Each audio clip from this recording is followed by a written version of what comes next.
গ্রামের বাড়ি রংপুর থেকে ভোর সকালে বাসে নারায়ণগঞ্জ শহরে এসে নামেন পোশাক শ্রমিক আবুল কালাম।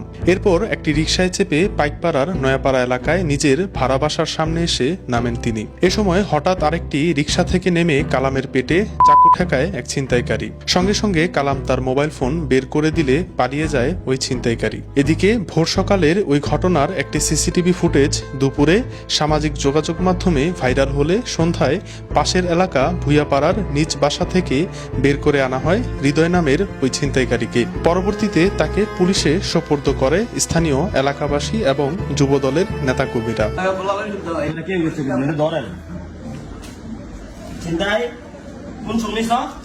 সকালে ভাই, আজকে সকালে ভাই এছাড়া তো কয় টাকা নিছো? এখানে নেই ভাই, হ্যাঁ? একটা মোবাইল নিয়েছি। একটা মোবাইল নিছো কোন জায়গার থেকে?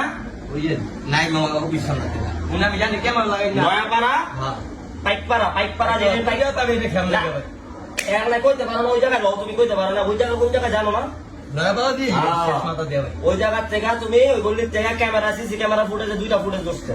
আমাদের ক্যামেরা আছে, চেক করতে তুমি মোবাইল নিছো, টাকা নিছো, তারপরে একটা কি জানি করলো অটোর ভিতরে ফুটাইলা না কি করলা, টাকা না কাগজ হইলো। ভাই। আচ্ছা নেও নাই, মোবাইল নিছো না? আচ্ছা ঠেকায় নিছো, ঠেকায় নিছো তুমি হবা না। কি আছিল একটা ভাই? কি আছিল লগে? কেচি, ছোট কেচি। কেচি আছিল। কেচিটা পাইছি। আচ্ছা কেচি পাইছে লগে। আচ্ছা আমি ভাই সুস্থ আছিলাম না, এই লেগে। আচ্ছা, অসুস্থ? যাদের তাদের জবাব নিতে আচ্ছা তুমি সামনে আয়।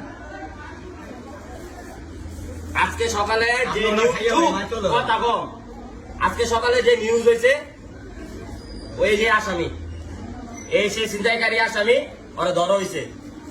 এখন ওরা পুলিশে দেওয়া হইব, সোজা কথা পুলিশে দেওয়া হইব।